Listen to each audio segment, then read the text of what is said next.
वक्रतुण्ड महाकाय सूर्यकोटि समप्रभ निर्विघ्नं कुरु मे देव सर्वकार्येषु सर्वदा। मातृदेवो भव पितृदेवो भव आचार्यदेवो भव अतिथिदेवो भव परस्परदेवो भव। संतों ने बार बार कहा, अरे ये कथा जो प्राप्त होती है, ये सत्संग जो प्राप्त होता है, वो केवल संतों का संग नहीं, ग्रंथों का संग भी बड़ा सत्संग है। कथा श्रवण हम सुनेंगे, हम सुनते हैं राम कथा, कृष्ण कथा जो बार बार भगवान महादेव ने कही है, सुनी है। अगस्त्य महर्षि के पास जाते कथा सुनते, स्वयं बैठते घर में अपनी पत्नी से वार्तालाप क्या करते, कृष्ण कथा कहते, राम कथा कहते। जिसके जीवन में कथा है उसकी सारी व्यथाएं मिट जाएगी, याद रखना। आइए हम भी शिव महापुराण के कथा का महात्म्य श्रवण करते हैं। स्कंद पुराण अंतर्गत इस महात्म्य का वर्णन आता है। 7 अध्याय में इसका वर्णन है। हर पुराण का आरंभ नैमिषारण्य से हुआ है। अनेक ऋषि एकत्रित हुए, एक ऋषि को वक्ता बनाया, जो हर पुराण में हम देखेंगे।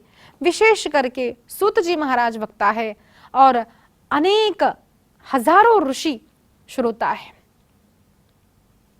80,000 से ज्यादा ऋषि श्रोता बने बैठे हैं और जो जिज्ञासा करते हैं उसका उत्तर जो सूत जी ने दिया, उन्हीं का संकलन ये पुराण है। इन पुराणों का श्रवण सूत जी ने व्यास जी से किया था। अनेक पुराणों की कथा वैसे सूत जी ने की है, केवल देवी भागवत की कथा स्वयं व्यास जी ने जन्मय जैसे कही, ऐसा वर्णन आता है। बाकी सारी कथाओं में पहला श्लोक आता है, श्री शौनक उवाच हे सूत महाप्राज्ञ सर्व सिद्धांत विप्रभो आख्याहि मे कथा सारम पुराणानां विशेषतः। सूत महाभाग, इस प्रकार से अनेक श्लोकों में पहले वर्णन आता है। नैमिषे निमिष क्षेत्रे, इस प्रकार से नैमिषारण्य का वर्णन आता है। हमारे भारत देश में अनेक अरण्य हैं, अम्बुदारण्य, चंपकारण्य, पद्मारण्य, अनेक अरण्य। उस अरण्यों में से एक अरण्य नैमिषारण्य है। अनेक ऋषि एक बार एकत्रित हुए, ब्रह्मा जी के पास गए। कथा प्रचलित है। ब्रह्मा जी से कहा, हे प्रभु, हम सहस्रों वर्षों तक, जैसे अभी हमने श्रवण किया, यानी अनेक वर्षों तक, अनंत काल तक हम कथा श्रवण करना चाहते हैं, सत्संग करना चाहते हैं। हमें उचित भूमि कौन सी है ये बताइए। जैसे हम ही देखिए, कोविड में हमारा समय था, तो घर में न बैठने वाला भी व्यक्ति भी घर में बैठा था। तो पहले अपनी माँ से या पत्नी से पूछेगा, अरे भाई घर में इतना शोर शराबा है, अपना ऑफिस कहाँ बनाऊं? क्यों? क्योंकि उसे जिस प्रकार से डिस्टर्बेंस नहीं था ऑफिस में, उसी प्रकार से घर में भी स्थान चाहिए। अगर स्थान उचित नहीं तो काम भी उचित नहीं होगा। पहले स्थान की प्रधानता है। स्थान में अगर स्थान की अनुकूलता है तो काम अच्छा बनता है। तो यहां हजारों सहस्रों ऋषियों ने ब्रह्मा जी से पूछा, प्रभु, हम अनेक वर्षों तक सत्संग करना चाहते हैं, हमें यह बताइए कि कौन सी भूमि उत्तम रहेगी। हमें लगेगा कि भाई क्या है, सारा तो समान होता है।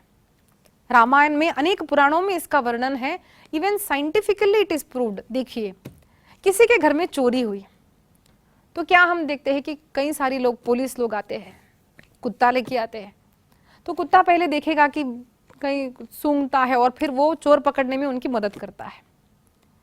ऐसा वर्णन आता है, हम सब जानते भी है।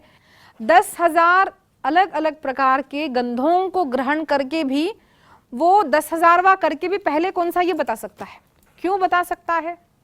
क्योंकि हम सबके शरीर के जो कण हैं वो भिन्न होते हैं। हम भले ही हम बोले कि भाई ये क्या भेद चला है भाई, सभी तो एक होता है, देखो खून तो सारा सबका लाल होता है, but it is not like that. सबका खून समान नहीं होता, भले ही उसका रंग लाल हो, आजकल तो बताने की आवश्यकता नहीं है। डीएनए सबका अलग होता है कि नहीं? सबका ब्लड अलग होता है। किसी का एक्सीडेंट हो गया, बताइए, अगर मैंने कहा कि भाई मेरा ब्लड ले लो, चलेगा? नहीं, डॉक्टर पहले टेस्ट करते हैं कि इस व्यक्ति को इस व्यक्ति का ब्लड मैच होगा या नहीं। किसी को ऑर्गन डोनेट करना है तो पहले देखा जाता है इस शरीर के ऑर्गन या बॉडी जो टिश्यू होता है हमारे शरीर का, उस व्यक्ति के डोनर से मैच होता है या नहीं। तो मुझे बताइए, क्या सभी समान होते हैं? सभी समान नहीं होते।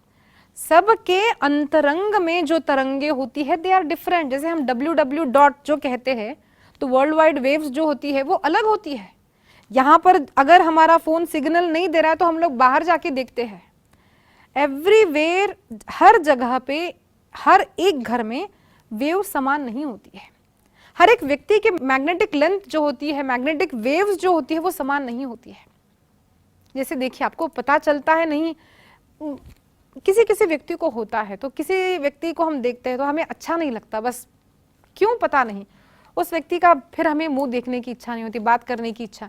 कोई व्यक्ति ऐसा होता है तो उसे देखते ही मन में शांति होती है, कोई कारण नहीं, परिचय नहीं है, लेकिन किसी व्यक्ति को देख करके अच्छा लगता है। क्यों? उसका जीवन, उसकी साधना, वो सारा उसके वाइब्रेशन से झलकता है। जैसे हमने कोविड में फॉलो किया था कि सोशल डिस्टेंसिंग रखिए, हाथ ना मिलाए, तो अगर हम अपने शास्त्र के अनुसार कहेंगे कि छुआछूत होती है, बस छूना नहीं है, बाजू में बैठ जाओ, भगवान के वस्त्र अलग होते हैं, भगवान का पानी अलग होता है, हम स्नान करके जल जो कुंड होता है उसी से आज भी हम, जैसे तिरुमला में हम भगवान के लिए जल लाते हैं। अरे यार, ये तो सब दिखावा है। इट्स नॉट दिखावा। हर जल समान नहीं होता। स्नान करने के पश्चात हमें जो शौच के कारण जो वाइब्रेशंस होती है, बिना स्नान के नहीं होती। आप ही देखिए, हम जब बेड से उठते हैं, उठने के पश्चात हमारी बॉडी उतनी एक्टिव नहीं होती जो हम स्नान करने के पश्चात अपने आप को महसूस करते हैं। इस प्रकार से घर में भी आप देखिए, कहा जाता है पूजा मंदिर अलग हो, स्वयंपाक गृह अलग हो, हमारा बेडरूम शयन गृह है वो अलग हो, लिविंग रूम अलग होना चाहिए। हर एक जगह पे एक ही काम नहीं करना चाहिए। जैसे रामायण में कहा कि जब कैकेयी माता रोने लगी तो एक कमरा था, रोने का कमरा, जो कभी खुला नहीं था क्योंकि वहां पर कोई रोता नहीं था। ये वर्णन विस्तार से रामायण में आया है कि उस गृह का दरवाजा खुला देखकर दशरथ जी घबरा गए कि यहां पर कोई रोता नहीं, और ये रोने कौन लग गया, और वो भी अयोध्या में। तो वस्त्र अलग पहने माता ने, अपने अच्छे वस्त्र त्याग दिए, काले वस्त्र धारण कर लिए। वस्त्र अलग है, स्थान अलग है, और वहां पर जाकर रोने लगी। फिर उसका रोना धोना बंद करके फिर बाहर आकर के वस्त्र बदले। तो ये होता है, हम हर एक जगह पर हर एक काम नहीं किया जाता। मंदिर को शांत रखे, स्वच्छ रखे, तो वहां पर ध्यान लगेगा। आप बेडरूम में देखिए, हम जैसे स्टडी करना है, आप वीडियो में भी आप कई सारे लोग बताते हैं कि जिस बेड पे आप सोते हो वहां पर बैठकर पढ़ाई ना करें। आप ऑफिस का काम भी करोगे तो बहुत सारा टेंशन होता है, वो फिर वहीं पर सो जाओगे ना, आपकी नींद अच्छी नहीं आएगी। जहां पर सोना है वहां पर शांति हो, वहां का म्यूजिक अलग हो, जहां पर ऑफिस करना है वो अलग। जैसे हम जिम में देखेंगे, अगर किसी को व्यायाम करना है, अगर फास्ट व्यायाम करना है और सारे बज रहा है, वो नहीं करेगा, उसको डिक चिक चाहिए, बस वो बॉडी के कण बदल जाते हैं। So every music is not the same, every place is not the same, हर स्थान एक नहीं होता। इसीलिए साधना का स्थल चयन करना चाहिए। अपने घर में एक ऐसा स्थान रखे, पवित्र रखे, जहां पर स्नान करके ही हम जाए, जहां पर रोना धोना न हो, जहां पर कोई ड्रामेबाजी न हो, जहां पर हम बैठेंगे तो हमारा झट से ध्यान लगना चाहिए, हमारा मन वहां पर जाते ही शांत होना चाहिए। ऐसा स्थान ही साधना के लिए उत्तम होता है। यहां पर वर्णन आता है कि ब्रह्मा जी ने एक चक्र दिया और कहा, ऋषियों इस चक्र के पीछे आप जाइए, इस चक्र की नीमी जहां पर टूटकर गिरेगी अथवा ये चक्र जहां पर शांत होगा, उस स्थान को आप उचित स्थान मानिए। तो घूमते घूमते गए, जहां पर नीमी गिरी तो उसको नैमिषारण्य कहा गया, उस चक्र के गिरने से वहां पर चक्र तीर्थ हुआ, जो भी आज हम देख सकते हैं नैमिषारण्य में। तो उसका अर्थ क्या है कि ये मनोमय चक्र है। हमारा मन घूमता घूमता घूमता रहता है। अपने ऑब्जर्व योर ओन माइंड, अपने मन को आप ध्यान रखिए। हमारे मन को हम ही जान सकते हैं कि मेरा मन कहाँ पर शांति प्राप्त कर सकता है। हमारा परिवार भले ही बड़ा हो, हम हर व्यक्ति से अपने मन की बात नहीं कहते। कोई एक होता है जिससे हम, कभी पापा हो सकते हैं, कभी माँ होती है, तो कभी भाभी होती है, तो कभी बहन होती है, अथवा कोई नहीं, बस अपना अच्छा एक मित्र होता है। हम सभी से हर बात शेयर नहीं कर सकते, वो वाइब्रेशंस जुलती नहीं है, वो वेवलेंथ होती नहीं है। अपने मन को हम देखें कि मुझे कहाँ अच्छा लगता है। मुझे पूजा मंदिर में बैठते ही अच्छा लगता है, जप करते हुए। कई लोग मुझे बोलते, दीदी आप तो बोलते हो जप करना चाहिए, लेकिन मैं जैसे ही जप करने बैठती हूँ मुझे नींद आ जाती है, मुझे उबासी आने लगती है।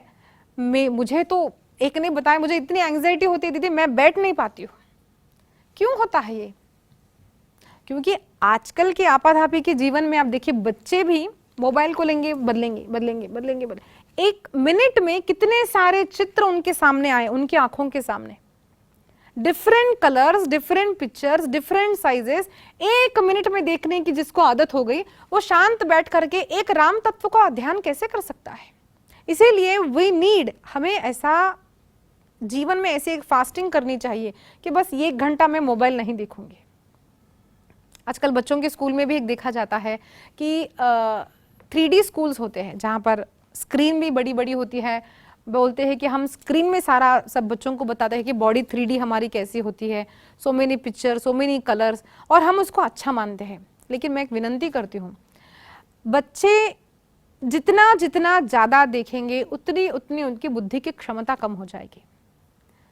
Even today book reading is always the best option. Phone पर पढ़ाई ना करें। 1 मिनट में अलग अलग चित्र हम देखने की आदत होती है, तो हमारी नींद भी देखिए, आजकल लोगों की नींद में भी प्रॉब्लम है, नींद अच्छी लगती नहीं, मन शांत होता नहीं, एंग्जाइटी होती है। और कोई घर में हो भले ना हो, हमारा मोबाइल हमारे साथ होना आवश्यक है, क्योंकि मोबाइल के बिना हम रह ही नहीं सकते। अपने बच्चों को भी मोबाइल से हम दूर रखें। जब हमारा मन शांत होगा तब हम साधना कर सकते हैं। जो पानी ऐसे ऐसे ऐसे ऐसे हो रहा है, तो वहां पे शांति कैसे होती है?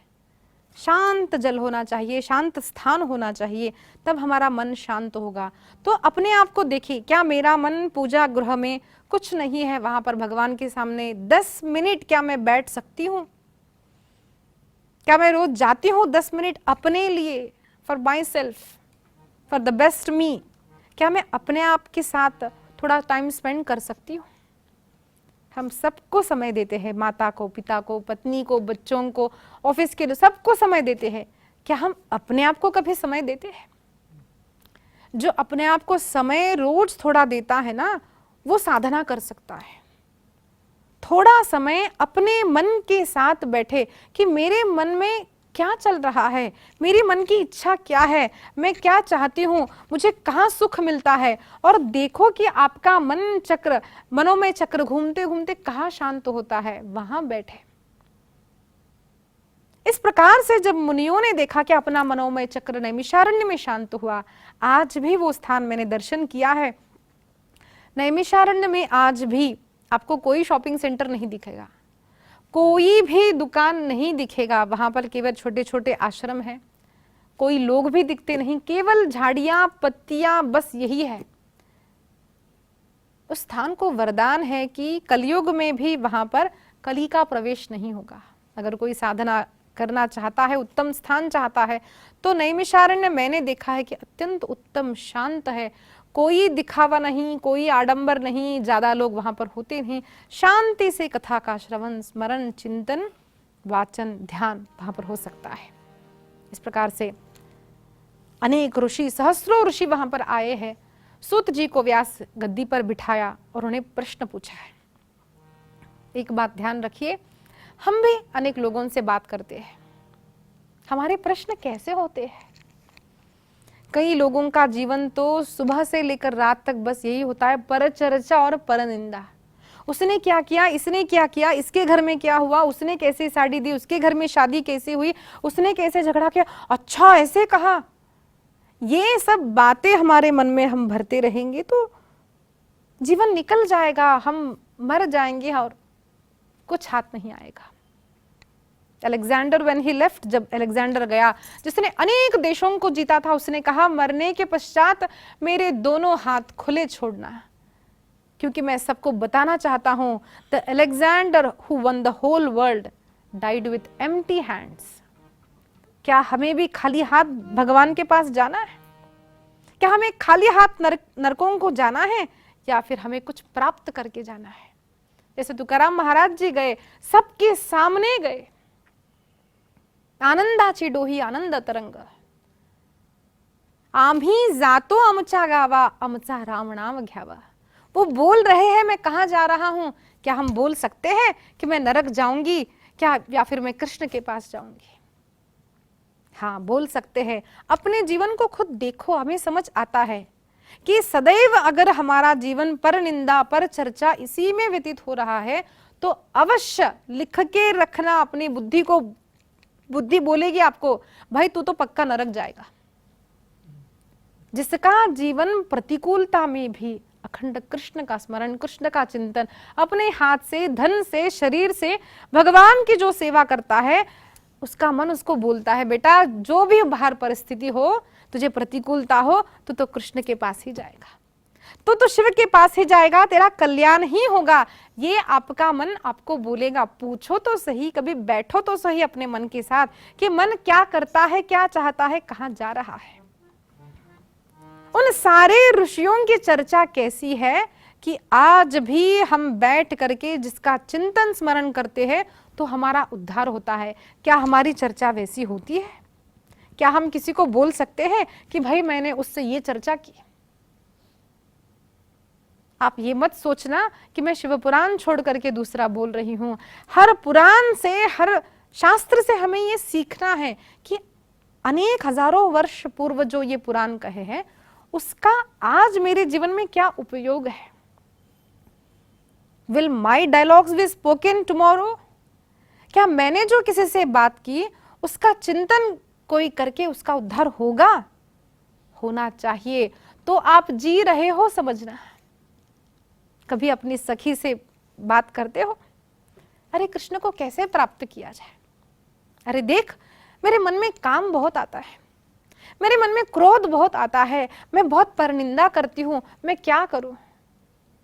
कभी आत्मचिंतन हम करते हैं, कभी हम आत्मोद्धार की बातें करते हैं, कभी हम भगवान के अवतारों की कथा करते हैं।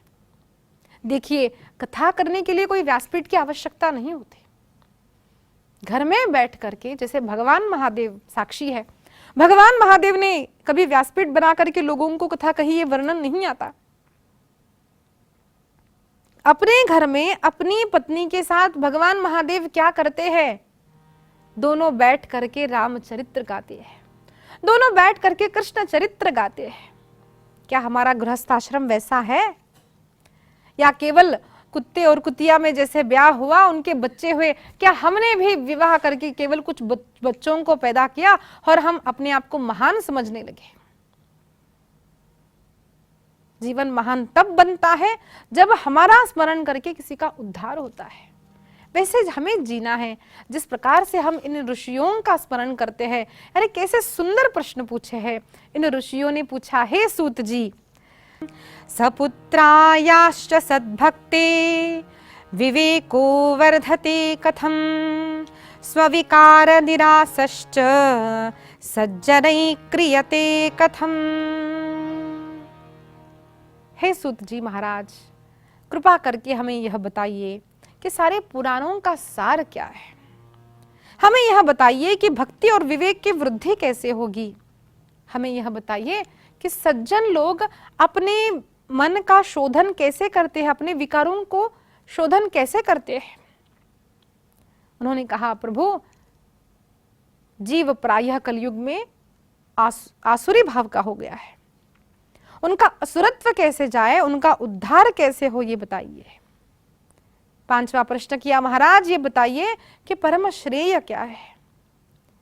छठा प्रश्न पूछा, महाराज ये बताइए उत्तम और पावन साधन ऐसा कौन सा है। हमें यह बताइए कि हमारी आत्मा की शुद्धि कैसे होगी। और आखिरी प्रश्न पूछा, हमें यह बताइए कि हमें शिव प्राप्ति कैसे होगी। अनेक प्रश्न यहाँ पूछे हैं। परमम श्रेयसाम श्रेयम उत्तमम, महाराज हमें अत्यंत श्रेय वस्तु क्या है वो बताइए। हम प्रिय के बारे में पूछते हैं, हमें कौन सी साड़ी पसंद है, हमें क्या खाना पसंद है, हमें कहाँ जाना पसंद है, वो प्रिय हुआ। क्या हम श्रेय पूछते हैं? क्या हम श्रेय का चिंतन करते हैं कि महाराज मेरा उद्धार कैसे होगा? अरे सखी, अरे मित्र, मुझे बताओ मेरा उद्धार कैसे होगा? क्या हम अपने कल्याण के विषय में पूछते हैं, जानना चाहते हैं, उसका चिंतन मनन करते हैं? धन्य प्रश्न है। और सूत जी महाराज वर्णन करते हैं कैसे प्रश्न सुने और कहा, धन्यस्त्वं मुनि शार्दूल श्रवण प्रीतिलालसः अतो विचार्य सुधिया वच्मि शास्त्र महोत्तमं सर्व सिद्धांत निष्पन्नं भक्त्या दिविवर्धनं शिवतोषकरं दिव्यं शृणुवत्स रसायनम। सूत जी महाराज कहते हैं, धन्य धन्य धन्य। संत श्री डोंगरी जी महाराज कहते हैं, भक्ति का बड़ा शत्रु होता है वृथा चिंतन, वृथा भाषण और वृथा क्रिया। तीन मुख्य शत्रु है। हम बोलते हैं कि भाई कथाकार बोलते हैं, व्यास जी बोलते हैं, महाराज लोग बोलते हैं, संत बोलते हैं कि नामस्मरण करना चाहिए, कथा सुननी चाहिए, लेकिन हमारे पास तो समय नहीं है। हमारे पास तो समय नहीं है। कॉमनली दिस इज सेड कि हमारे पास समय नहीं है। तो मैं बोलती हूँ पहले जरा अपनी दिनचर्या की डायरी बना लो। जैसे उठे हम तो 8 बजे उठे, 7 बजे उठे, 6 बजे जो भी हम उठते हैं, 3:30 जो उठते हम लिखे। फिर 3:30 से हमने 4 बजे तक ब्रश किया, बाथरूम जो भी है, फिर हमने व्यायाम किया, हम वॉक पे गए, हमने आधा घंटा टीवी देखा, हमने 15 मिनट तक पुस्तक पढ़ी, हमने 20 मिनट तक पेपर पढ़ा। जो भी हम करते हैं केवल 21 दिनों तक अपनी दिनचर्या लिखे, एंड तब आपको समझ में आएगा अरे मेरे पास तो ढेर सारा समय है, मैं तो वृथा क्रिया करते हुए, वृथा चिंतन करते हुए अपना जीवन व्यतीत कर रहा हूं। हमारे पास समय है। एक महाराज जी बोल रहे थे कि दीदी एक माता जी मेरे पास आई जिनका विवाह हो चुका था, बच्चे सब बड़े हो गए थे, विवाह हुआ था, और उन्होंने कहा महाराज जी मैं बड़ी चिंतित हूं। तो उन्होंने पूछा माता जी क्या हुआ? तो मेरे मन में बस यही चिंता आती है कि मेरे पति, वो मेरे पति। तो उन्होंने कहा मारते हैं क्या? नहीं नहीं नहीं नहीं, बहुत अच्छे हैं। अच्छा तो पीते हैं क्या? नहीं नहीं नहीं, कोई बुरी आदत नहीं, बहुत अच्छे हैं। अच्छा तो तुम्हें धन नहीं देते? नहीं नहीं, हमारे 4 घर है, सारे मेरे ही नाम पर है। तो क्या बात है? तो उन्होंने कहा सब कुछ अच्छा है, बस मेरे मन में ये बात आती है कि मेरे पति काले हैं। अब महाराज जी को लगा बच्चे हो गए, सारा संसार हो गया, बच्चों की भी शादियां हो गई, और ये माता जी को अब लग रहा है कि मेरे पति काले हैं। तो उन्होंने कहा अच्छा तो बताओ क्या कर सकता हूँ? नहीं महाराज जी मेरे मन में तो ऐसा था कि मुझे आपके जैसा पति चाहिए था। तो महाराज जी ने कहा अच्छा हुआ मेरी पत्नी यहाँ नहीं है। आप माता जी आप क्या बोलती हो? हाँ महाराज जी मैं क्या बताऊं, मेरा पति तो देखो काला है। तो महाराज जी बोलने लगे अरे माता जी आपने कभी आपका चेहरा आपने देखा है आईने में? आप दोनों तो मैच करते हो एक दूसरे को, काले को काला मिल गया। हाँ लेकिन मेरे मन में तो गोरा पति चाहिए था ना मुझे। अब देखिए सारा जीवन व्यतीत हो गया, पति अच्छा है, सारी धन संपत्ति उसके नाम पर है, बच्चे हैं, नाम है, सब हो गया, अब तो जाने की तैयारी करनी है, और माता जी सोचती है मेरे पति काले हैं। वृथा चिंतन, कुछ भी नहीं होना हमारे मन में बस लगा रहता है। हमारा घर वैसा है, ऐसा होना चाहिए, अरे हमारा रोड तो वैसे है, अरे इस पार्टी के बारे में, उस पार्टी के बारे में, उस घर में क्या हुआ, उसकी बहू ने क्या किया, उसकी सास ने क्या किया। बस ये जब तक हम चिंतन करते रहेंगे हमारे जीवन में श्रवण का आरंभ नहीं होगा।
ॐ